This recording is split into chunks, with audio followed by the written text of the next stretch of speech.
Wanasema kwamba eti refa atakayekataa goli ndio tutaona sisi wa Tanzania ujinga wao. Sisi ujinga wao tunaujua. Tunaujua ujinga wao, sio kama tuuone baada ya refa kataa goli.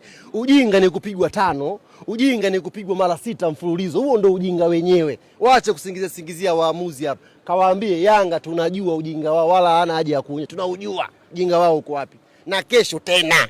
Leta kofia. Alhabib. Kofia ikutaki mwenyekiti. Fika hapa.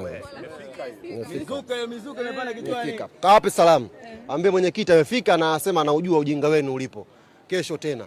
New Amani Complex. Mwenyekiti unaonekana kujiamini sana, lakini wakati huo Simba anataka kuvunja uteja kwenu. Kwani uteja ulitengenezwa vipi? Unafikiri ulikuja tu? Ulianza 1 mpaka 7 huo.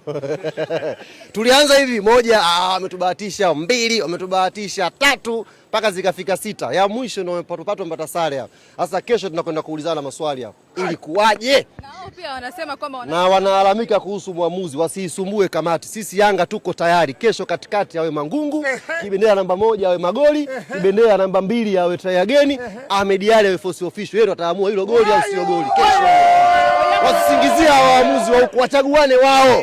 Waje kesho pale New Amani Complex. Wamekaa kaa wanatamba, nikawasikiliza nikasema hawa nikatisha likizo ni wafati. Ulikuwa likizo? Nilikuwa nipo Qatar, nikakatiza kidogo likizo nikasema ni wafati hawa. Maki wanatamba sana hapa. Nende mnasemaje?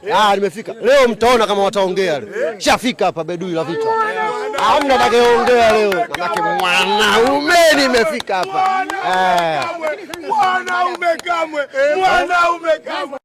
Wanasema kwamba eti refa atakayekataa goli ndio tutaona sisi wa Tanzania ujinga wao. Sisi ujinga wao tunaujua. Tunaujua ujinga wao, sio kama tuuone baada ya refa kataa goli. Ujinga ni kupigwa 5, ujinga ni kupigwa mara 6 mfululizo. Huo ndio ujinga wenyewe. Waache singizia waamuzi hapa. Kawaambie Yanga tunajua ujinga wao, wala hana haja ya kuonya. Tunaujua ujinga wao uko wapi. Na kesho tena. Leta kofia. Alhabib. Kofia ikutaki mwenyekiti. Fika hapa. Mizuka imepanda kichwani.